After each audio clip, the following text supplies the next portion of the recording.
Hello friends, অন্তিম পল্লীর ছাদ বাগানে আপনাদের সবাইকে স্বাগত। আর এই যে দাবদাহ তো মোটামুটি শুরু হয়ে গেছে, আর এই সময় বাগানটাকে সবুজ রাখা কিন্তু বেশ কষ্টের। যতটা কষ্টের আমরা মনে করছি আসলে অতটাও কষ্টের নয়। শুধু আমাদের একটু দেখে নিতে হবে কোন গাছগুলো এই সময়ে ভালো হয় এবং সেটা কিভাবে আমরা কম খাবার কম পরিশ্রমে করতে পারি। তো তার জন্যে সবজি গাছ তো অবশ্যই কিছু থাকবে, টুকিটাকি কিছু ফুল গাছও থাকবে। আজকে চলুন সেই সবজি গাছই বলবো যেগুলো মোটামুটি সহজেই হয়। আর সিজনাল সবজি মানেই কিন্তু একটু সহজে হয়। তো কোন গাছগুলো সহজে হবে চলুন আমরা দেখে নিই। আর খাবার, এই যে গরমের সময়, এই সময়টা সবেতেই আসলে কষ্ট বাগানের কাজ করা। যদি খাবারও আমরা দিতে যাই অনেকটা সময় লাগে, এত রোদে গরমে কাজ করা যায় না। তো আমি যেমন দেখুন খাবার সব সময় যে খুব বেশি দিই তা না, ওই যে মাটিটা যে ভালো তৈরি করি, গোবর সার দিয়ে রাখি বেশি করে, তাতেই কিন্তু অনেকটা খাবারের কাজ হয়েই যায়। তো যদি কখনো এরকমও হলো 20-25 দিন আমি বাগানে কোনো খাবারই দিতে পারলাম না, তাতেও কিন্তু এই যে সবজিগুলো আমার খুব একটা খারাপ হয় না, ভালোই হয়। সেটা তো আপনারা দেখতে পাচ্ছেন। সবসময় এই যে আমরা কিচেন ওয়েস্ট, গার্ডেন ওয়েস্ট এইসব দিয়ে মাটি তৈরি করছি, তারপরে গোবর সার দিচ্ছি, তাতেই খাবারের চাহিদা বেশ অনেকটা পূরণ হয়েই যাচ্ছে। সেটা আমি আমার নিজের বাগান থেকেই দেখতে পাচ্ছি। তো চলুন এবারে দেখে নিই ছাদে গিয়ে। আর ছাদে এই যে এসেই মনটা ভরে গেল, দূর থেকে খুব ব্রাইট কালারের একটা দারুণ ফুল দেখতে পাচ্ছিলাম। আর কাছে এসে দেখলাম এটা আসলে অ্যাডেনিয়াম ফুটেছে। আর এটা হচ্ছে গ্রাফটিং অ্যাডেনিয়াম। এটা কিন্তু বীজ থেকে হয় না, বীজ দু একটা যদিও বা হয়, তার কিন্তু চারা বেরোয় না। আর যেটা দেশি অ্যাডেনিয়াম ওটা কিন্তু বীজ হলে ওটার থেকে চারা হয়। এই যে যেমন এইটা রয়েছে আমার দেশি, ওটা বীজ থেকে চারা হয়, আর খুব সহজেই সেটা হয়। আর এই যে এই সময়ে অ্যাডেনিয়ামটা তো খুবই ভালো ফোটে, আপনারাও দেখতে পাচ্ছেন আমার খুব ভালো ফুটছে। যাই বলুন, এই যে ফুল একটু একটু থাকলে কিন্তু বাগানে বেশ ভালো লাগে। আর দেখবেন প্রত্যেকটা সিজনেই কিছু না কিছু ফুল তো ফুটতেই থাকে। তো এই যে এই সময়ে আপনারা বাগানে বসাতে পারেন নয়নতারা, তারপরে এই যে কলকেটা কিন্তু খুব ভালো হয়। কলকে গাছ তৈরি করতে হয়তো একটু দেরি হয়, মানে কয়েক বছরে দেখবেন খুব সুন্দর কলকে গাছ তৈরি হয়ে যায়। আমার যেটা গত বছরে বসিয়েছিলাম, এবারে দেখতে পাচ্ছেন একটু বড় হয়েছে। ওটাকে কাটিং করে করে মোটামুটি 3-4 বছর যদি সময় দেওয়া যায়, তাহলে খুব সুন্দর কলকে গাছ বাগানেই তৈরি করে নেওয়া যায়। আর ওখান থেকে ফুলও কিন্তু আমি বেশ ভালোই পাচ্ছি। তো এবারে চলুন সবজিগুলো দেখে নেই। প্রথমেই আসব আমি এই যে কুমড়ো গাছে, যেটা এখন আমার বাগানের সব থেকে দর্শনীয় জায়গা।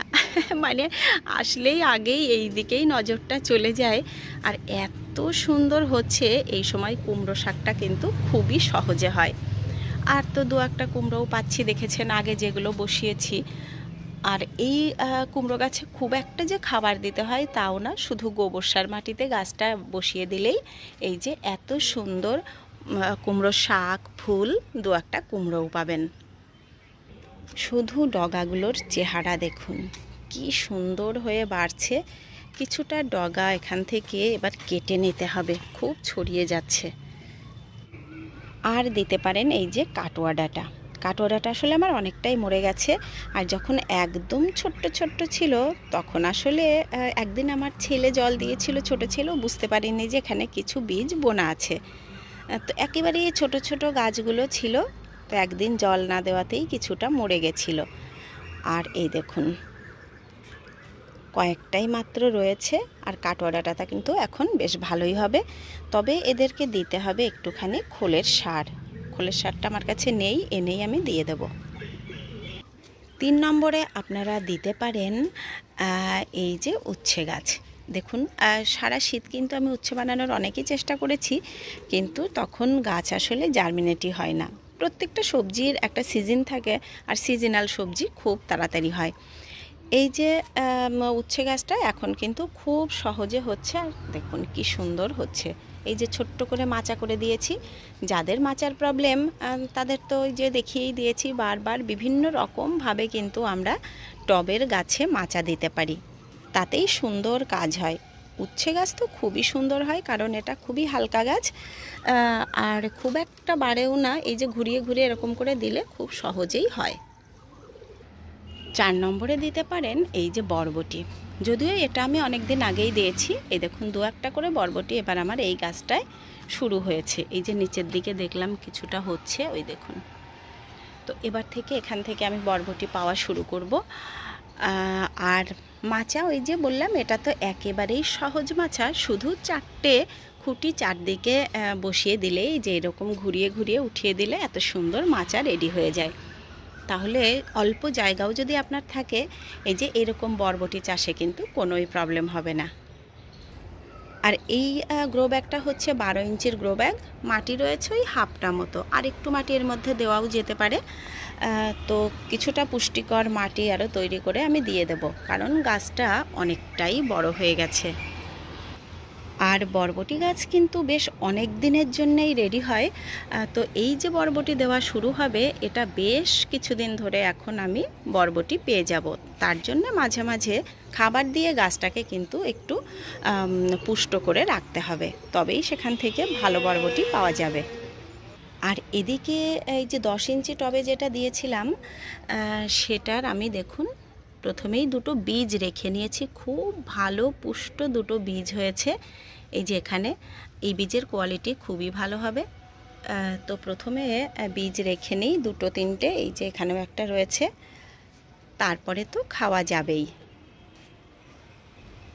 আর এদিকে ড্রামেও আমার এই যে একটা উচ্ছে গাছ হচ্ছে, এখানে 2টো উচ্ছে গাছ দিয়েছি। আর এই দেখুন, এগুলো হচ্ছে দেশি ছোট ছোট জাতের যে উচ্ছেগুলো হয়, ওগুলোই, করলা কিন্তু নয়। আর এখানে দেখছি এবার কিছুটা এই যে বড় হতেও শুরু করেছে। এবার 5 নম্বরে আপনারা দিয়ে দেবেন অবশ্যই চিচিঙ্গা। আর চিচিঙ্গা যদি একবার ভালো করে গাছ তৈরি করে নিতে পারেন, তাহলে কিন্তু অনেক দিন ধরে দেয়। আর সেটা আপনারা গত বছর অনেক বন্ধুরাই দেখেছেন। একটা 12 ইঞ্চির গ্রো ব্যাগে একটা গাছ থেকে আমি পেয়েছিলাম 21খানা চিচিঙ্গা, আর তেমনি সুন্দর হয়েছিল চিচিঙ্গাগুলো। আর অবশ্যই দিয়ে দিতে পারেন লাউ গাছ। এই যে লাউ গাছ যেহেতু আমার বাগানে এখন খুবই ভালো হচ্ছে, তো এটা তো দেওয়া যেতেই পারে। এই দেখুন এদিকেও ডগাগুলো খুব সুন্দর ছড়াচ্ছে। আর যেহেতু আমরা এই যে অল্প অল্প মাটিতে একটু করে করি, তো এখান থেকে কিন্তু খুব বেশি লাউ পাওয়া যায় না। কখনো একটা, কখনো 2টো, কখনো ম্যাক্সিমাম আমি 3টে পেয়েছি। তো আগেরটা তো একটা হয়েই দেখতে পেলেন, হঠাৎ করে গাছটা কেন যেন মরে গেল। এবারে দেখা যাক। আর এইটা তো সবে একেবারে তেড়ে মেরে উঠেছে, এটা থেকেও নিশ্চয়ই লাউ পাবো। কিন্তু এই যে ডগাটা, এই ডগাটাই আমি লাউয়ের থেকেও বেশি লোভ দিচ্ছি। ডগাটা মনে হচ্ছে কেটে কবে যেন খেয়েই ফেলবো। আর এই দেখুন এইদিকে সেই লেবুগুলো কত বড় বড় হয়ে গেছে, আর কিছুদিনের মধ্যেই এগুলো খাওয়া যাবে। আর দেখে কিন্তু একেবারে মনটা ভরে যাচ্ছে, কতদিন পরে এই গাছে আবার এরকম লেবু পেলাম। এই যে দিকেও বেশ থোকাই থোকাই হয়েছে।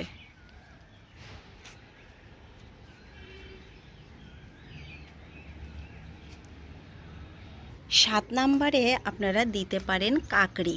এই যে কাকড়ি কিন্তু আমার এই যে উঠে গেছে, গত বছর যে কাকড়িটা হয়েছিল তারই বীজ থেকে যে চারা করেছি।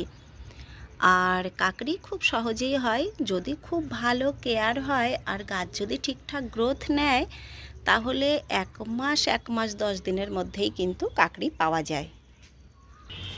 আর 8 নম্বরে চলুন দেখে নিই এই যে ঝিঙে। ঝিঙেটা তো অবশ্যই আপনারা দেবেন এই সময়ে। আর গরমের সময়ে ঝিঙে তো একটা দারুণ সবজি, অনেকেরই ফেভারিট, আমারও ভীষণ ফেভারিট সবজি। এটা মাছের ঝোল, ডাল, পোস্ত, সর্ষে সবেতেই কিন্তু আমার কাছে সমান প্রিয়। আর যারা বর্ষাকালে ইলিশ মাছের মাথা দিয়ে কচুর শাক খেতে চান তাদেরকে বসাতে হবে এই সময়ে অবশ্যই কচু গাছ। আর যেটাতে কোনোই খাবারও দিতে লাগে না, কোনো যত্ন লাগে না, এমনি থেকে একটু জল পেলেই কিন্তু খুব ভালো হয়। আর যদি একটু খাবার দেওয়া যায় তাহলে তো সোনাই সোহাগা হয়ে যাবে। তো বসিয়ে দিন তাহলে এই সময় কচু গাছ, তাহলে বর্ষার সময় খুব ভালো কচু সেখান থেকে পাবেন। আমি তো অলরেডি বসাতে শুরু করে দিয়েছি। এই দেখুন এখানেও কিন্তু আমি একটা কচু গাছ দিয়ে দিয়েছি। এটা হচ্ছে 10 তাল কচু। এই যে খুব ভালো হচ্ছে এখানেটা। আর এই সময়ে বসিয়ে দেবেন আদা, যেটা আদার ভিডিও আপনাদের আমি এর আগেও দিয়ে দিয়েছি কিভাবে বসাবেন কি করবেন। এই যে এখানে একটা আদা আমার বেরিয়ে গেছে। আর যারা শাক খেতে ভালোবাসেন তারা এই যে লাল শাক, ডাঁটা শাক, নোটে শাকটাও এই সময়ই হয়, এই যে গাদামণি শাক, এগুলোও দিয়ে দিতে পারেন। এই দেখুন আমি সেদিনই ভেঙে নিয়েছিলাম, এখন আবার কি সুন্দর হয়ে গেছে। আর এই দেখুন এখানে এই পর্তুলাকাটা একেবারে মাটি ছাড়া বেডে হচ্ছে। এটা হচ্ছে এই যে জল পড়ে পড়ে যে শ্যাওলা জমেছিল সেই শ্যাওলার মাটিতে আমি বসিয়েছি, কোনো খাবার দেওয়া নেই। গাছটা কিন্তু খুব তাড়াতাড়ি গ্রোথ নিচ্ছে। শাকের মধ্যে আপনারা আরও দিতে পারেন এই যে হেলেঞ্চা শাক, এই সময়ে খুব ভালো হয় হেলেঞ্চা শাক। কলমি শাক দিতে পারেন, কলমি শাকটাও গরমেই হয়। আর দিয়ে দেবেন শসা। শসাটা গাছটা যদি বাছিয়ে রাখতে পারেন এই যে এই সময়ে বসিয়ে দিয়ে পরবর্তীতে কিন্তু খুব ভালো গ্রোথ নেবে, মানে বর্ষা পর্যন্ত রেখে দিতে পারলেই দারুণ গ্রোথ নিয়ে নেবে তখন। আর কালকে বিকেলবেলায় এসে আমি একটা আখ যেখান থেকে ভেঙে এই দেখুন খেয়ে গেছিলাম। তো এই যে আখগুলো এত মিষ্টি হয়েছে, ভীষণ সুন্দর মিষ্টি হয়েছে, কিন্তু খাওয়ার লোকই সেরকমভাবে নেই। আর বেগুন গাছ এখন আমার বাগানে যেগুলো রয়েছে সেগুলো তো সবই শীতের বেগুন। এখন বসাতে গেলে কিন্তু লুরকি বেগুনটা খুব ভালো হবে। ওই যে ছোট্ট ছোট্ট একটু লম্বাটে টাইপের যে বেগুনটা হয় ওইটা খুব ভালো হয়। আর এদিকে শিমের বীজগুলো কিন্তু প্রায় রেডি হয়ে গেছে, আর খুব মোটা মোটা সুন্দর বীজ হচ্ছে। এই দেখুন আসলে আগের গাছটা থেকে খুব বেশি বীজ আমি রাখতে পারিনি, সবাইকে দেব ভেবেছিলাম, তো অল্প কটাই হয়েছিল। এই যে এইবারে কিন্তু বেশ সুন্দর সুন্দর কয়েকটা বীজ হচ্ছে, মানে অনেককেই দেওয়া যাবে। আর এই জাতটাও ভীষণ সুন্দর, আমাকে প্রচুর শিম দিয়েছে। এই সময়ে তরমুজটাও আপনারা লাগিয়ে দিতে পারেন। আমি এই যে তরমুজ দিয়েছিলাম কিন্তু গাছগুলো অত ভালো হয়নি, এগুলো বসালে হবে কি না কে জানি, তবুও বসিয়ে দেখব। এখানে একটা টমেটো পেকেছে। তো ইচ্ছে করলে আপনারা আরও অনেক কিছুই দিতে পারেন, কিন্তু এই যে মোটামুটি এই গাছগুলো দিয়ে রাখলেই কিন্তু এই সময়ে আপনার বাগান একেবারে সবুজ হয়ে থাকবে। তো আমিও চলে এসেছি ভিডিওটির একদমই শেষ পর্যায়ে। আর যারা এতক্ষণ দেখলেন তাদেরকে অসংখ্য ধন্যবাদ। ভালো লাগলে লাইক কমেন্ট শেয়ার করবেন। আর যারা আমার একদম নতুন বন্ধুরা আছেন তাদের যদি ভালো লাগে তাহলে চ্যানেলটিকে সাবস্ক্রাইব করে নেবেন। তো আপনারা সবাই খুব ভালো থাকবেন, দেখা হবে আবার নেক্সট ভিডিওতে। টাটা।